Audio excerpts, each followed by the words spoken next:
up, guys, and welcome to Week 4 of CoachTy's Corner, where we talk about any and all things related to Madden 13 and the NBL.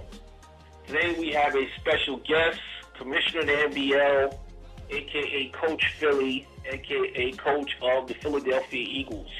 Philly in Canada is here, and we're going to start the show a little differently today. And we are going to turn the show over to Philly and let Philly basically speak on what's going on with the new website, Madden Daddy, speak on the condition and state of the NBL, and give you his takes and his ideas on a few things. So at this time now, we're going to have Philly in Canada. Philly, take it away. Thank you very much, Ty. Let's see, obviously, if you haven't noticed already, the Extreme Football website is done. It's crashed. Vince, the owner, put it out in the forum about a week ago that he did not have the time to look into how to pull stats and whatnot. So that kind of fell by the wayside, but as luck would have it, last weekend, as I was getting some, looking around for some information regarding who might be putting something out there that we could jump on, I was lucky enough to run into a guy that started Madden Daddy. I was on one of his sites, and they noticed I was in there for some reason. I showed up in the chat box, so I got his information, and I sent him a Yahoo message, and from that point on, he was kind enough to create our league for us and help us get rolling.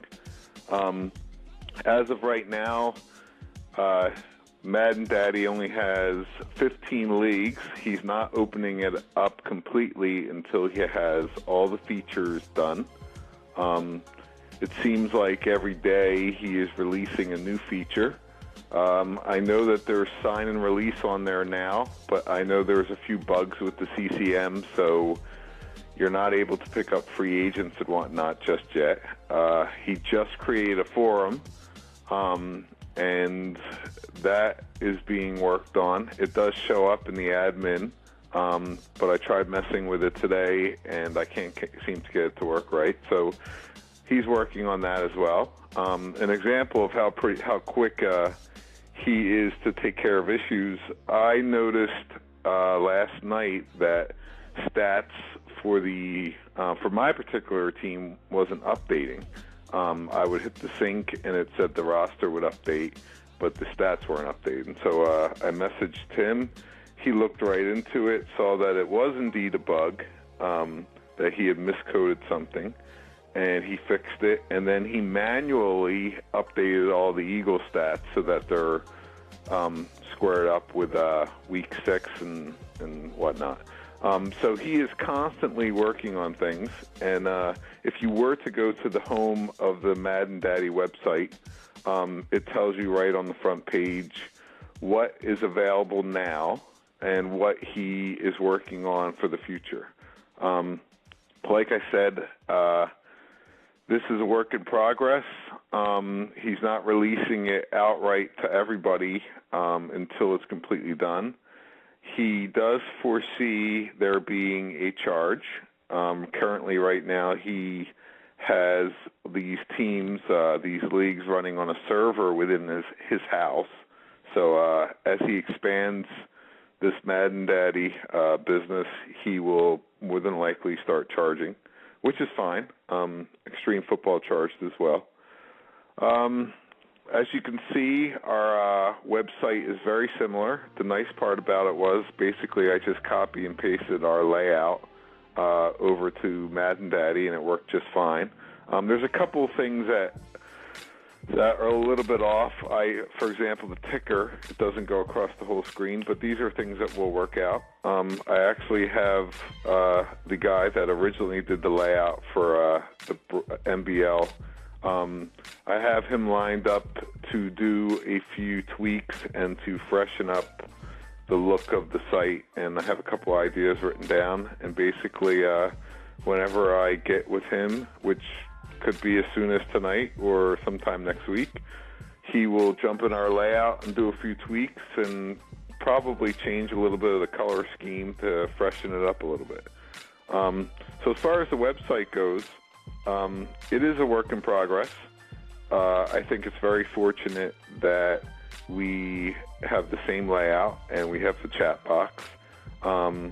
Obviously, it's really nice to see, at the very least, the standings on the website. We do have access to the season passing leaders and rushing leaders. He will be working on the other smaller features like Players of the Week and weekly passing leaders. But overall, I think it's fantastic just to have the stats back, and I'm sure that everybody in the league would agree with me with that. It was pretty frustrating as Madden 13 came out to not be able to see the stats in the league, and it seemed like traffic was down in the chat box, and in my opinion, it still is kind of down in the chat box. But, we got this new site up and running. I still have probably about 10 owners that still need to be signed in and set up. So anybody out there that does listen to this, Ty, myself, and Spud do have access to get you signed up and approved in the league so that your stats will start updating.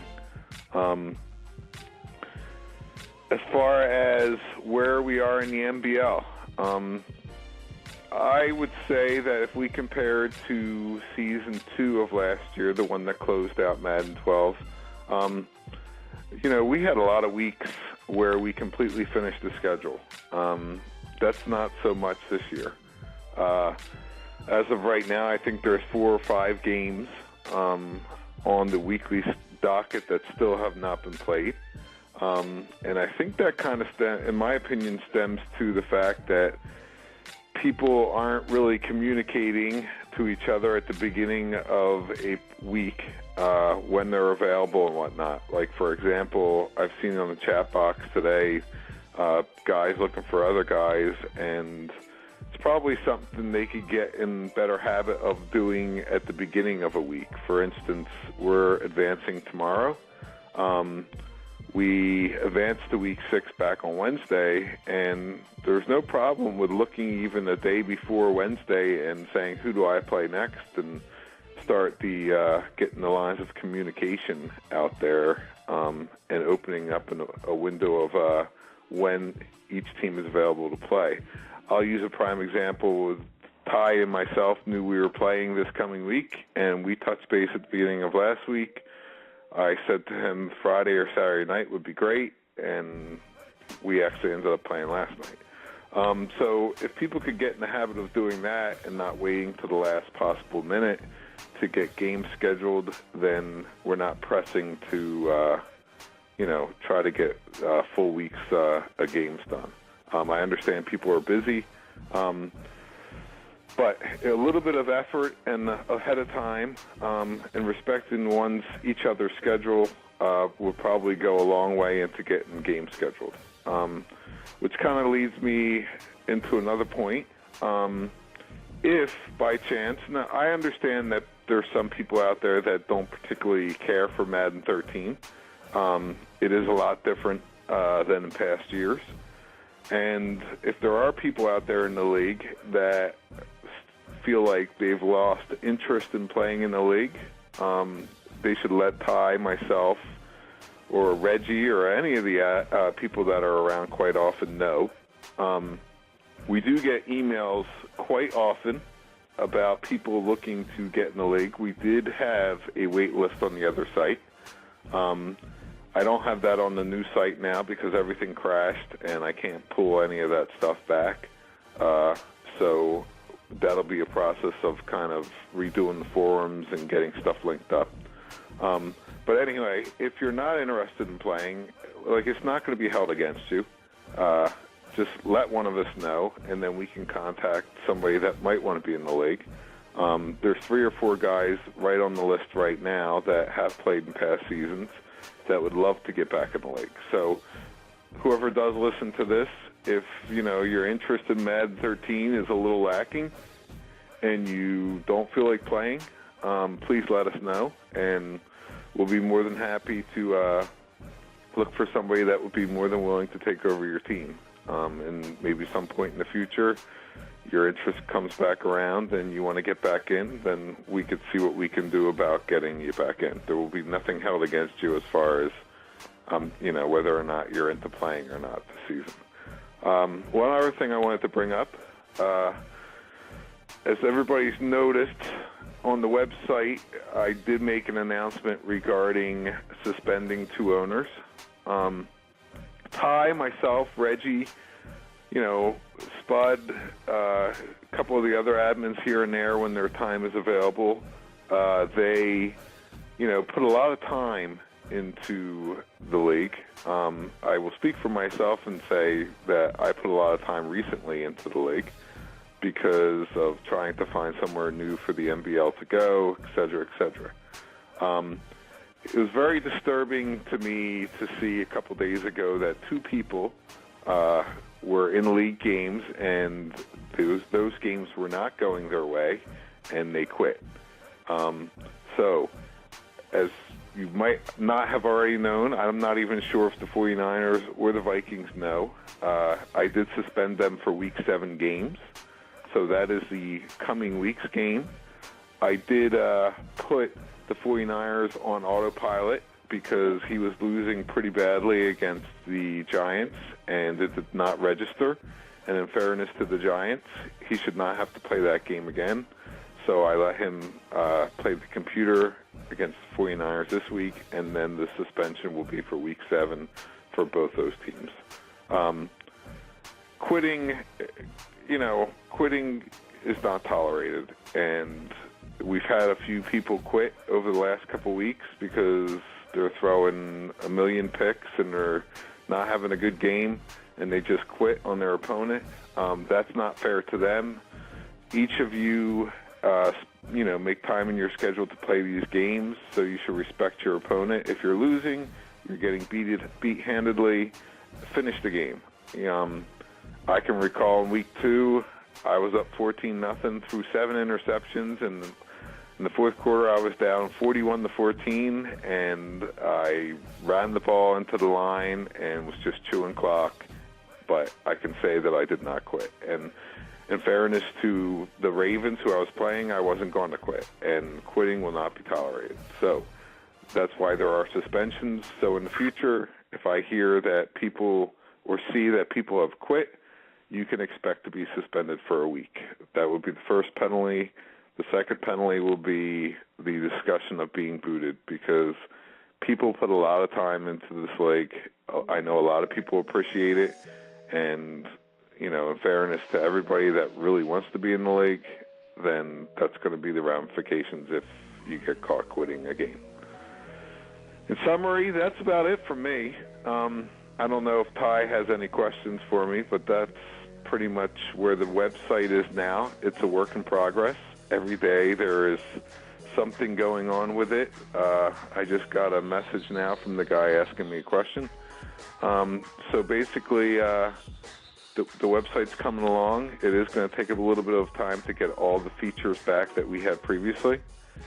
And as far as people that have lost interest, please let us know. We're not going to hold it against you, but we would like to have people in the league that want to play their games and are up for scheduling their games. And as far as quitting, I've already just spoken upon that. If you do get caught quitting a game, you will be suspended for the following week. So, Ty, I don't know if you have any questions for me. At first I didn't, but you know what? I do have one question. And by the way, everything you said in terms of the actual league minus the website, I'm in total agreement with. I'm in agreement with stuff about the website as well, but that's not subjective. I just want to let you know that I echo your sentiments and agree the same way about the rules and what we're trying to do and accomplish. But last couple of weeks on the show, I gave my impressions about M13, the game, how it plays. Did I like it in comparison to 12? What I thought was good about the game, what I thought was bad about the game, and I spoke on gameplay. So, not as the commish, as Coach Philly and Canada the Eagles, I'd just like to hear you break down your observations about M13. We're about close to a month in. It's just kind of wanted to know how you felt about the game in terms of gameplay, positives, negatives, and your experience with the game. Wow. I can tell you in the beginning, when I started playing the game, I was one of the guys that had the early release, and it was fast-paced.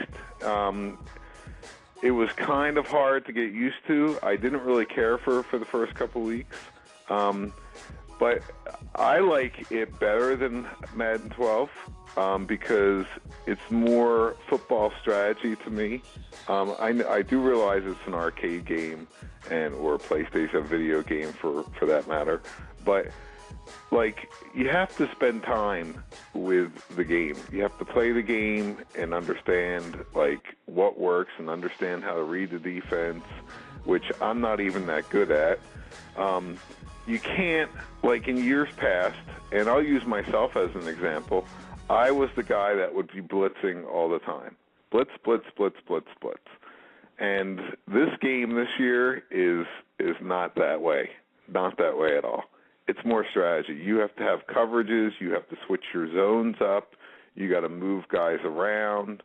You have to make people think that you're doing one thing and then do something else.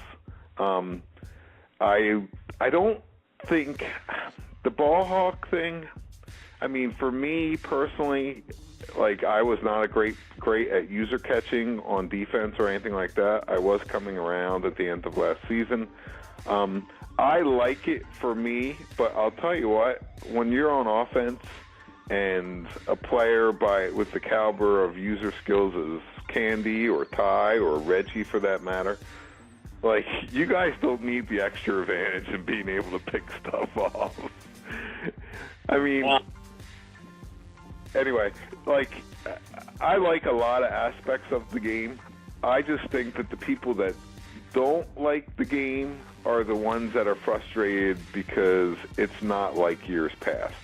Blitzing all the time or, being able to walk up to the line of scrimmage and telling whether the opponent is in zone or man. My offense, I tried the whole offensive ebook thing. I cannot snap the ball and read quick enough whether somebody is in man or zone. What I personally do is use that middle of the field open versus middle of the field close concept. And I look at the safeties as soon as I walk up to the line of scrimmage, and then I know what route combinations I want to do for each circumstance. So I love the game. I just think that the people out there that are struggling with it have to spend time with it, for one, and give it a chance. And it's not like in years past where you can just blitz 1,000 times every down. So that's my opinion on it. So I hope that answers your question there, Ty. It really did. It was a great breakdown, and it kind of jived with what I said. Yeah, obviously there are a lot of differences. I'm still feeling the game out, not in terms of understanding how it plays, just in terms of I don't enjoy it as much as 12, but I don't have anything against the game. And since I enjoy the Madden franchise and football and the competition and the game plan against the guys, period, I'm hoping that takes over. But I'm not one of these guys that's it's dead set against the game. I'm not one of these guys that feels like, I can't do this work, no more, or nothing like that. I'm not close to turning my game in. I mean, to me, it's just like any Madden. And I also look at it, I don't know about you and a lot of guys, but I played Madden 12 for about 11 months last year. So I literally went from September to about August. August that just passed. So it's like having two cars. You get a new car, you're always excited for your new car, but I don't know about you guys. When I get rid of my old car, I miss my old car. And it's not because it's better than the new car. It's just I have history with that old car. It got me through some tough spots. It got me back and forth. And that's kind of how I feel about the game. But no, you definitely answered the question, and I appreciate it. And I also know that you're on the run here. I was glad to be able to grab you for a few minutes, so I'll let you go. If you've got any closing comments, just want to say I appreciate you coming on with me and Reggie today. I have one thing, like, I remember when Man 13 just came out, and I remember having a conversation with you, Ty, on the phone, saying how frustrated I was with it. How it's, you know, oh, it's crazy. Like, I didn't think it was realistic, and it was hard, and, you know, I couldn't figure things out, and I remember you saying to me that we are only 1 or 2 weeks out. This game has only been out 1 or 2 weeks, and for everything that you say I can't do or I can't figure out, 2, 3, 4 weeks from now, 2 months from now, like, people are going to be figuring out how to do things and looking online and saying, okay, well, you know, how do you do this? And you look online, and whether you go to YouTube or you go to some of these sites' forums and you look stuff up, like, I remember distinctly having a conversation with you about how frustrated I was with all these interceptions and whatnot that I was throwing. And I remember you saying to me that 3 weeks from now, things are going to be different. People are going to figure things out, and it's going to be so much different even 3 weeks from now. And you hit the nail on the head with that, because, like I said, 3 or 4 weeks ago, I was frustrated by the game. And the more, and I can't sit here and say I'm not on Madden 13 every night, because, you know, I have a family and I have kids and whatnot. But the more time that you spend playing the game, whether it's just in practice mode or whether you're just putting two controllers on and just running up and down the field offensively to see what routes work with what and how to do things, even if you spend an hour a night here and there testing things out and understanding what works, like, that's gone a long way for me personally over the last couple weeks. You know, I know that, and I know that for me to play Madden 13, I cannot sit there and go up and down the field and score 50-some points with these other guys like yourself and Lockdown, and even Spud puts up a bunch of points. I know I can't do that, because if I play at a frenetic pace up and down the field, that leads me to make mistakes. So I figured out the best way for me to play is to control the ball and short pass and not let my opponent get the ball on offense and dictate how the game is played. And over the last 4 weeks, I started off 0-2, and I noticed I'm throwing these passes that are getting picked off, these corner routes, and, you know, I'm just getting picked off left and right, and I just finally said, I need to be balanced, figure out how to run the ball in this game, and throw the ball short and dictate the flow of the game. And now that I figured out what works best for me, and, you know, I'm playing that much better. So it's like, I think it all goes back to saying that I need to just create a little bit of time in your schedule. If you want to play and you want to be in this league and you want to be competitive, you just need to spend a little time and figure out what exactly works for you, and what are your strengths and what are your weaknesses, and understand what route combinations work with what, et cetera, et cetera. And that's very well said. And you know what? I agree with that. I mean, it's like, I heard this a long time ago in the Madden community on some website, and it's something I firmly believe in, and that's scheme over team. I mean, the Buffalo Bills are 4-2 in our league, and the New Orleans Saints are 0-5.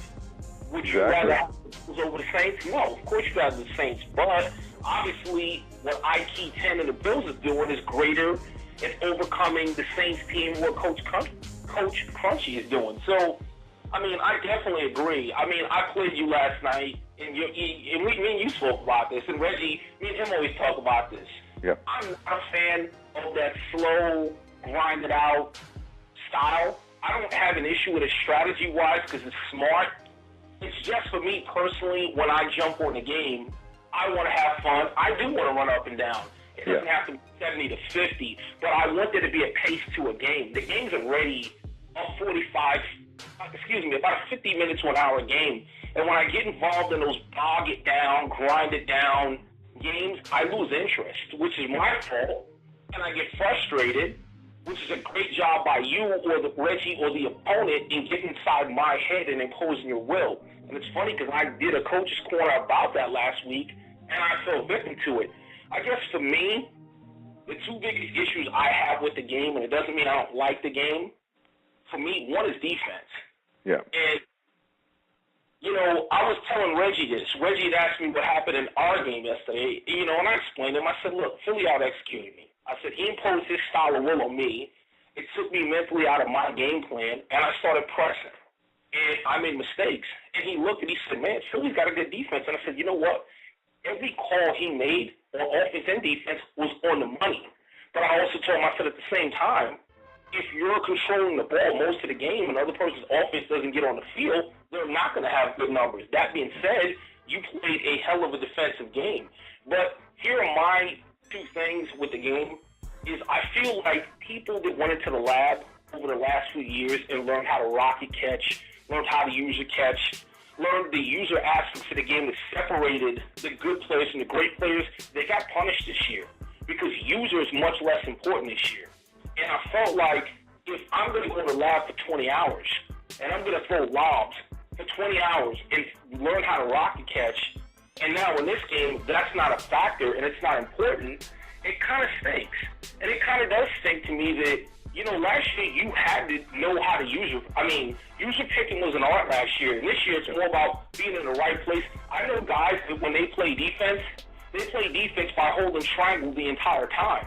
Well, you're going to get a user pick, but it's not an earned user pick. You were in the right place at the right time as opposed to you had to strafe into position and jump up, make a play. So my one problem is the fact that user's much less important. A face throw last year, that was a skill. A lot of people didn't like it, but you had to be able to maneuver your person in the position. I remember that game in the Super Bowl against Candy, right before the half. Foxborough was triple teamed, but because I could use it, I could still go up and make a play. And this year, that's just really not going to happen. Now, the other thing I kind of have an issue with is defense. And I'm a blitzing guy, but it's not. My problem is not that you can't run 18,000 blitzes a game. My problem is that going into a game, I feel like last year you can go into a game and say, I'm going to lock somebody up. I'm going to get some stops. And this year, I feel like you have to have the mentality that you have in terms of, I just have to keep this other person off the field. Because if they've got any kind of offense, you're not going to get stops. You might be able to slow somebody down, but you're not going to stop somebody. I take more pride in defense than offense. Yeah. Offense is fun, but I really take pride in defense. Shutting people down, getting stops. And this year, since that's the most fun aspect of the game for me, the fact that I feel that you can't go into the game saying, I'm going to get stops. You're going to get some, but you can't have that mentality of, I'm going to lock my opponent up. You have to go into the game with, I need to get a stop. Yeah. To me, that's kind of problematic for me, this game. Again, it has nothing to do with the blitzes. If you play man in this game, I don't care what cornerback set you have. If you look at your boys, you have you have DRC, you have Antoine Cason, and you have Nnamdi Asomugha. I have Darrell Davis, Cortland Finnegan, and Chris Houston. Guess what? I know me personally, I have a zillion man-beaten routes. I'm talking about stock routes in the game that have these crazy whips and breaks and designs and wiggles. Yep. And it doesn't matter if Darrell Revis is there or not. He can't react to those man-beaten routes. So you look at the New England book, you look at my book, you look at a bunch of books, you can do that. And then zone, look, short of playing coverage D, which a lot of people are relegated to, I don't care what zone you play, there's a weakness in every zone. And since you can't blitz as much, if you get Fogel's a perfect example. When I play that guy can pick apart anything you put out there. Add to the fact that he is inconsistent to get to that guy. I don't care if you play man-zone combo. I don't care if you play man. I don't care if you play zone. If that guy's got 5 seconds, he's completing the pass. The only way it's not going to get complete is if his guy drops it. but you're not going to take anything away from that guy. So those are the kinds of games where you want to get into 61-58 shootouts, and you got to hope that he can't stop you. You can just keep putting up points too. So, no, I agree. I agree with. I don't mean to finish what you were saying there, Ty. I'm good. I agree with the 2 points that you just made as far as the user catching. Number one, the user catching, because the guys like you and Locke, and I know Kofi was really, really good at rocket catching. All that time that you guys spent learning how to do that, I kind of was coming around with it finally, and that was only because of the help of you, and, you know, I think I talked to you a lot about it last year, but you guys are the ones that have been penalized, and I agree with you there. I definitely agree with you there. Going back to last night, and I'll have to say that that was probably, I said to Jay this morning that I made a lot of really, really good calls in the right situation. You made excellent calls. Yeah, I made it look like I played last night a lot of just rushing two guys. And I was roaming the middle of the field looking for anything that was crossing the middle of the field and trying to cut those off. And I think I had like 2 sacks from coverage, but a couple times I threw in a blitz, which I don't think you saw coming because of the way I was playing most of the time. Anyway, another point I want to make, and this goes completely, I want to go back to the website real quick. I just got a instant message from the guy that owns Madden Daddy, and he said that game recaps will be done very, very shortly. So, meaning we're going to have that feature back where you can just click the box at the top of the screen, and it sends you to the game recap that XFN was doing. So, like I said, this guy is working pretty hard at getting this rolled out. That's another prime example of how hard he's working. He just sent me a message telling me that the game recaps will be up soon. So that's a plus. Yeah, that's outstanding. But yeah, I agree with the user catching, the guys that were so good at it and spent the time last year doing it and learning how to do it. Yeah, you're right. You guys are the ones that have been penalized this year. And it's not even for me so much about the fact that I feel salty about the fact that, I put in this time and I got robbed. But to me, if you play two guys of equal skill, let's say me and you, because I'd say we're equally skilled. Well, those little things like being able to a user pick in true fashion, strafing back and going up and getting it, being able to perform a rocket catch, those were the game breakers. And I feel like they took that advantage away from veteran guys and catered the game more to beginning guys to where, hey, we're going to make everything equal here. Although, the devil's advocate is there is something good that came out of it too, though, because now if you have two equally skilled guys, now it's up to who can out-scheme who. And I can honestly sit here and say, you out-schemed me yesterday, I think, in every facet of the game.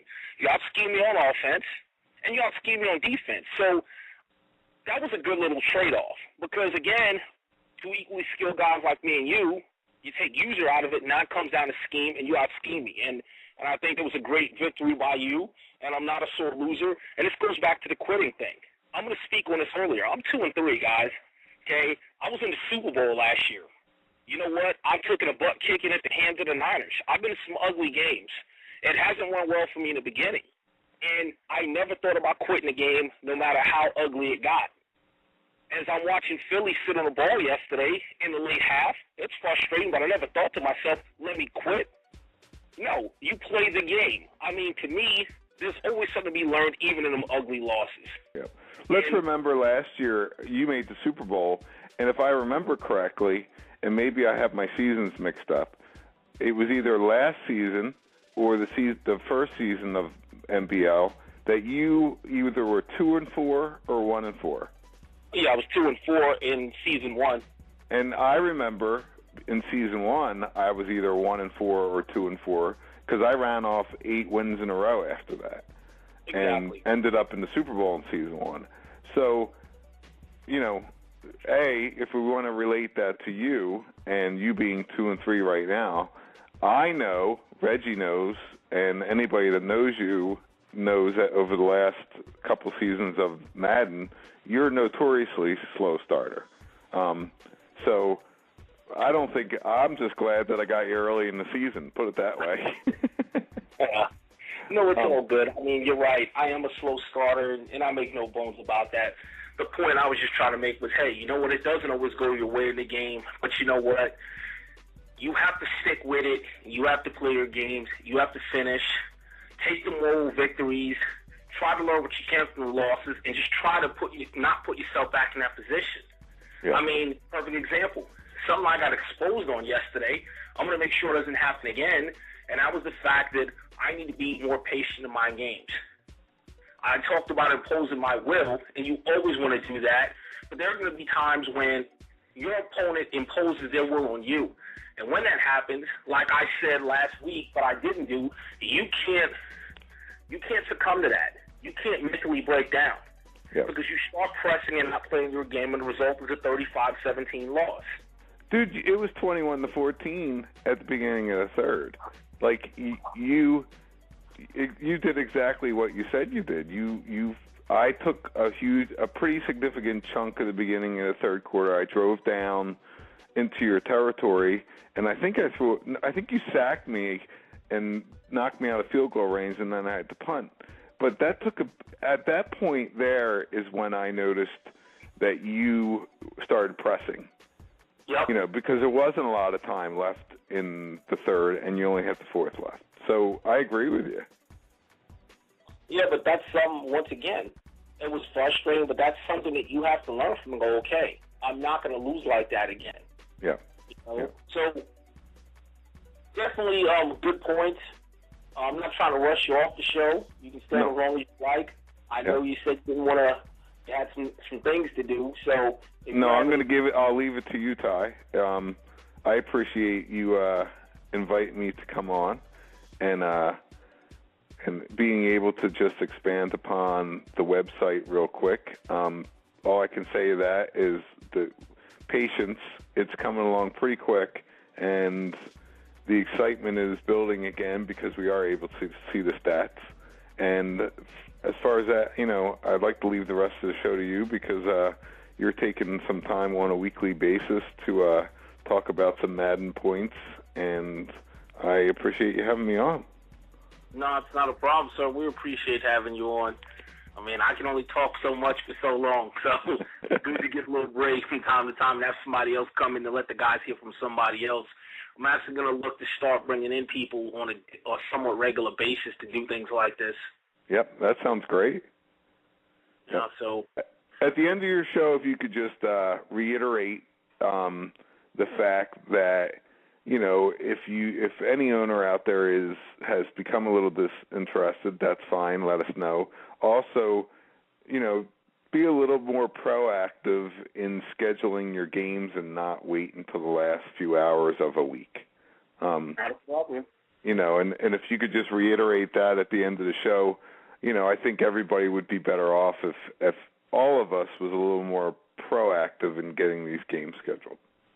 No, we can definitely do that, sir. Yep. All right. So I'll leave that with you, Ty, and thanks for having me on. And I'll appreciate listening to this when it's done. All right, man. Have a good night. Take care. All right, you too. Take care, Reggie. Good night. Good night. All right, guys. I'm not going to keep you here for an hour and a half like last week. It's probably approaching that point now. So instead of jumping in any tangents and tips, I'm going to go ahead and jump into my players to watch. And basically what I've done was I've taken a look through the past few weeks at guys whose stats just jumped out at me as incredible. So these 10 or so guys that I'm going to name are guys that I feel are early MVP-type candidates. Their play's been that good. Starting off with the Jacksonville Jaguars, the tandem of Ben Roethlisberger and Kenny Britt.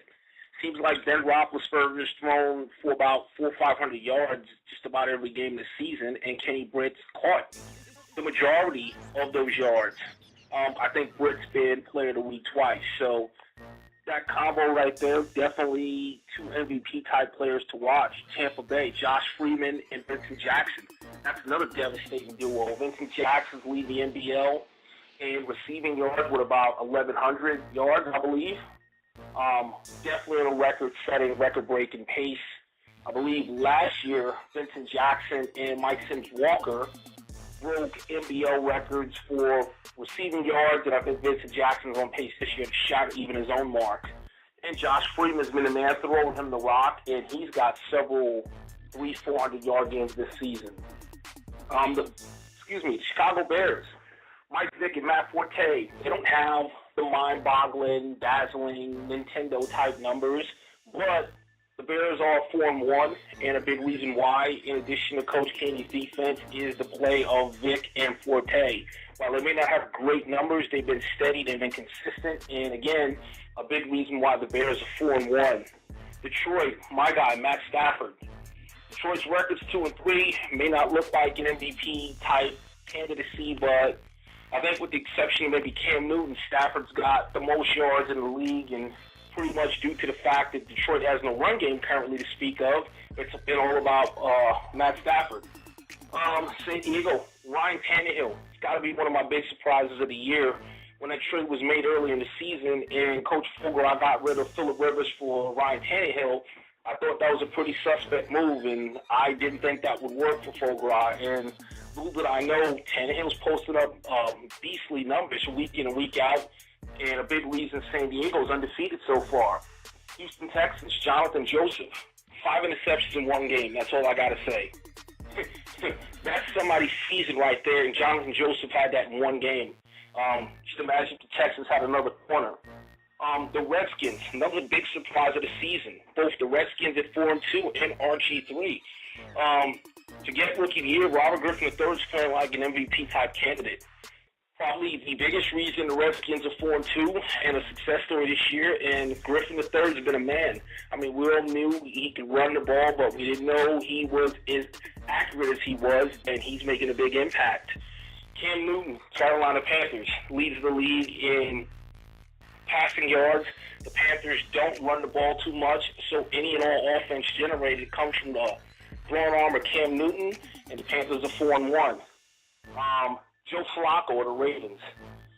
Flacco's a guy who's kind of got Eli'd early in his career in terms of not truly being appreciated for the quarterback and player he is, but the guy's been steady, he's been consistent, and one of the biggest reasons the Ravens are 6-0 and undefeated. So I'm sure there's other players out there that I may not have mentioned, but those players right there are guys who jumped out and made an impression on me early in the season, and there are guys who you might want to watch out for, because I'm pretty sure one of those guys is going to wind up being the NBL Season 1 MVP.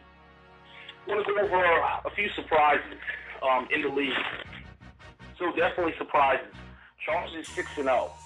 We all know Coach Fulger is a damn good player, so not necessarily surprised that he's 6-0. Surprised he's doing it with the Chargers. And honestly, I thought a few of the trades he made were really suspect. I thought that getting rid of Eric Weddle for the safety he got, didn't think that was a good move. I didn't think Phillip Rivers for Tannehill was a good move. And I'm 2-3 and he's 6-0. So it looks like I should have took a page out of his book with the moves he's made. Bills 4-2. Very surprising to me. Ike 10 was a hard-nosed player who fought hard and tough all the last year, but didn't have a great record at all. This year he got stuck with the Bills. If you look at that roster up and down, they're not very talented. And that guy's 4-2, one of the best defenses in the game. Very surprised there. Packers at 3-3, Coach Doc Watcher. I guess surprise comes from the fact that I believe Doc was 0-16 last season with the Bengals. So to see that guy jump out at 3-3, I'm very happy for him. I'm glad he's off to a good start. I'm glad he stuck with it last year and this year. And he's turning some heads at 3-3. The Redskins, 4-2, Coach Hellraiser, got blasted with the Broncos last year. But he said it on the radio show last year, hey, give me a better team and a new chance, and I'm going to make some noise. And the Redskins, to me, are one of the best surprises of this season. Love what they're doing down in Washington. Those are the good surprises. The bad surprises. My Detroit Lions, Coach Ty, coming off of a Super Bowl appearance last year's 2-3. I'm surprised by that, and I think a lot of people would be too. I am a notoriously slow starter. I always start off slow, and I come back strong. I'm probably in one of the best divisions this year in the game, in our league, so don't know if I can afford the slow start. Have no semblance of a running game yet, and I have no identity on defense. And I think those two things right there, the two biggest single reasons why I am 2-3. Again, no identity on defense. I'm just kind of throwing shit at the wall to see what sticks, I feel.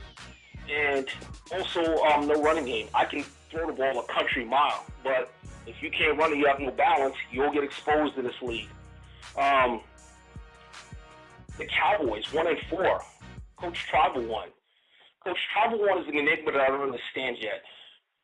Started out slow in year one, season one. Came roaring down the stretch, almost made the playoffs. I was expecting him to pick away left off last year in season two. Didn't quite happen. And this year, him and that super talented Cowboy team is 1-4. And if you look at that Cowboys roster top to bottom, it may be one of the best rosters in the game. He didn't have to make no trades. The guy's pretty much stocked all up and down that roster.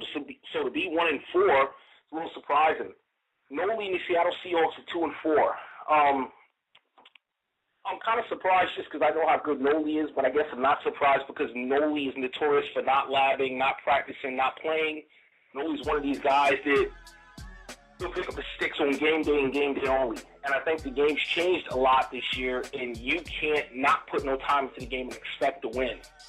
The Pats 1-5. Don't know Coach Castingo, but him coming in as one of Noli's guys, and him being in the AFC East that I thought was right for the taking, to see that Patriots team that's stocked top to bottom with 1-5 is pretty surprising. And then the Saints, Falcons, and Jets. Winless all at 0-5. Surprised at the Saints because I know how talented that roster is. Coach Crunchy had a little bit of a hard time last year, but to be 0-5 at this point with that team is a little surprising. Coach Booney Mac, 0-5. Falcons are another loaded team, and I know Coach Booney didn't end the season too well last year, but I thought he'd rebound and make a big impact. So to be searching for win number one, still surprising in the Jets. When I had the Jets last year, they were a Super Bowl bound team. Not so sure about some of the moves that Coach ABNTX has made. He's had to name him. The Jets, on paper, offensively, not the greatest talent in the world. At the same time, they have more than enough there to kind of get it done. Stephen Hill's a beast, low-key. You still got Santonio. You still got Dustin Keller. Sanchez isn't horrible. You got the wild card in Tebow. And they have a pretty solid D, so surprised they're 0-5. So my surprises so far. I'm going to end this with two last segments. The first is CoachTy's Top 5, and it's something I'm going to do weekly. It's kind of like the power rankings we have on the website, where I'm going to kind of look at the teams, look at some stats, and then go off gameplay and give you my opinion on who the top 5 teams in our league are. So, even though this is a top 5, I'm going to start at 6, and this team it's barely outside the top 5, but they're tied honorable mention, so it's going to kind of be a 6 team even though it's the top 5. And that's the Carolina Panthers. They're really close to cracking the top 5. Coach Locke is doing a great job down in Carolina. He's jumped out to a good lead in his division. The guy's got offense for days. He's given up quite a few points on defense, so that's kind of what's holding him out of that top 5 right now. Number 5, Chicago Bears, Coach Candy. Not really all over the boards like he used to be last year, but the guy's still just solid. The guy's quiet. He shows up. He kicks ass. He takes names. He's got good, solid defense. He plays a really conservative, very efficient style offense. Doesn't make a lot of mistakes, and he just keeps racking up wins. Solid on both sides of the ball. The 49ers arguably could have been 1 or 2. They're now at 4 due to their recent debacle against the Giants where they quit. But the 49ers top to bottom, talent-wise, are probably the best team in the game. Defensively and offensively, they have more than enough to make it happen. Even though he quit during that game, I still got to say the Niners at number 4. Number 3, the Giants, the team that beat the Niners. They were a beast when SL Storm had them. They're a beast now with Jay Garou. They haven't lost a beat. We all know how good that front 4 is. depending on how you organize that depth chart. They're good in the secondary. Eli still has Nix, Cruz, Bradshaw, more than enough weapons, and he's beating some good quality teams, and he's getting it done. The Giants, number 3. My number 2 team, the Baltimore Ravens. Baltimore could very easily be 1. I'm not even going to call them 2. I'm going to call them 1B. Them and the San Diego Chargers, who are my number 1 team, are interchangeable. The slight reason why I'm going to give the nod to the San Diego Chargers is Ty's number 1 team in the NBL, currently in the power ranking, is I've actually played both of those guys. And I feel that both of their stats are pretty dead on even in the game. But I feel from having played both of them and knowing both of them a little bit, if they played, just having seen both of their styles, I think that Coach Oak's show may have a slight advantage defensively, but I've got to give an offensive advantage to Fulgrove. I think it's almost impossible to stop that guy, and as good as Oak's show's defense is, Fulgrove is a surgeon offensively. If you give that guy any time, even if you don't give him time, he's going to figure out a way to get it done. So that being said, if they played, I think it'd be a very good game, but I think Fulgrove might have a little bit more in the tank offensively to get it done. So look forward to that matchup. Currently, again, because of the reason I just gave, I'm going to have to go with San Diego at 1 and Baltimore 2. That can and might change next week. Real quick, last segment, go through the NFL picks. Haven't been doing too great. I'm thinking this is the week. Now I've got a feel for the NFL and how everybody's playing, and we're going to run through it. Carolina and Atlanta. Cam Newton does not bounce back from that Giants debacle. The Falcons are red hot. Cam runs into another buzzsaw. Atlanta wins that game. Buffalo, New England. New England's salty after that loss to Baltimore. They've got a point to prove and a chip on their shoulders. They down Buffalo. Minnesota and Detroit. The Detroit Lions in the NFL are playing like the Detroit Lions in the NBL. They're really inconsistent. They don't have an identity yet. I think they're a little embarrassed. They've taken some tough losses here. They get it done against Minnesota. Tennessee and Houston. I don't really need to comment on that. Chris Johnson, Tennessee, they don't have their mojo just yet. Houston's been red hot. Houston gets it done. San Diego and Kansas City. Kansas City played an exciting game last year. Last week, Jamal Charles went off. They got a good victory down there in New Orleans. That was a mirage. San Diego gets them. San Francisco and New York. New York's minus Darrelle Revis. They're searching for an identity on offense.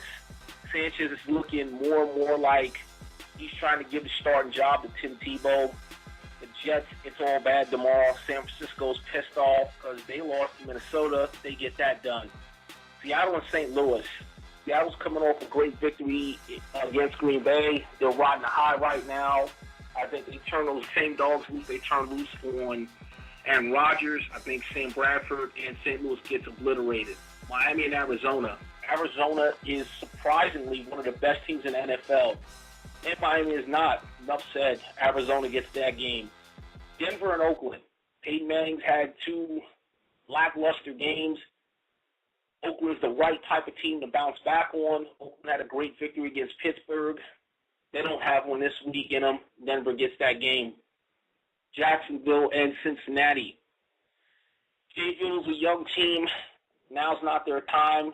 Cincinnati struggled a little bit. They get it on track this week. They beat Jacksonville. New Orleans and Green Bay. In Green Bay, both teams are struggling. Both teams are surprisingly struggling. Green Bay really is pissed and has a chip on their shoulder after that debacle in Seattle. They get it done. They down New Orleans. New Orleans stays winless. Tampa Bay and Washington. Washington's got some key injuries. Brian Orakpo out for the season. Adam Carricker out for the season. Robert Griffin III's taken a beat in the last 2 games. Tampa played the Giants tight until the Giants pulled it out. They played Dallas tight. Dallas was able to hold on for the win. I'm going to go ahead and I'm going to get this one to Washington. I think Washington gets it. I think RG3 gets back on track in this one. Chicago and Dallas, Monday Night Football. Dallas. I'd love if Dallas lost to the Giants, fan, but Chicago's got serious O-line issues. Then again, so does Dallas. I'm not a fan of Jay Cutler. I think Dallas prime time. They need this game. Dallas gets this game. And last but not least, Sunday Night Football. My New York Giants. Not my Philadelphia Eagles. Tough game. As a Giants fan, I want to root for my team instead of the Giants. The Eagles have beaten the Giants the last 5 out of 6. They always play the Giants tough. They know the Giants inside out. Knicks is not going to play. I see they just said that today. Not really happy about that. That's going to be a tough one. I hate to say it. I'm rooting at heart for my Giants, but I'm going to go ahead and give Philly the win in this one. Just due to familiarity and how tough they play the Giants. They seem to have the Giants number. I'm thinking that Sunday night spotlight, Trent Cole, that line, they get off. Knicks is out not playing in that game. I don't know if the Giants have enough to beat the Eagles, and that's my Week 6 prediction. So this time, thank you guys for tuning in to another edition of Coach Ty's Corner with Reggie on the boards. I want to thank Philly and Canada Commissioner for joining us today, and he did ask that I reiterate to any owners not interested in playing their games, or maybe they've lost their mojo. If that's the case, please let any admin know. It won't be held against you. We'll get you replaced. And you can come back in when the fire is lit up with you or in you once again to play the game. Last but not least, quitting will not be tolerated. We have 2 owners suspended due to quitting. If you think that's a good idea, think again. That's all I have this week, folks. Thanks, and thank you, Reggie, for putting on another show. I'm out.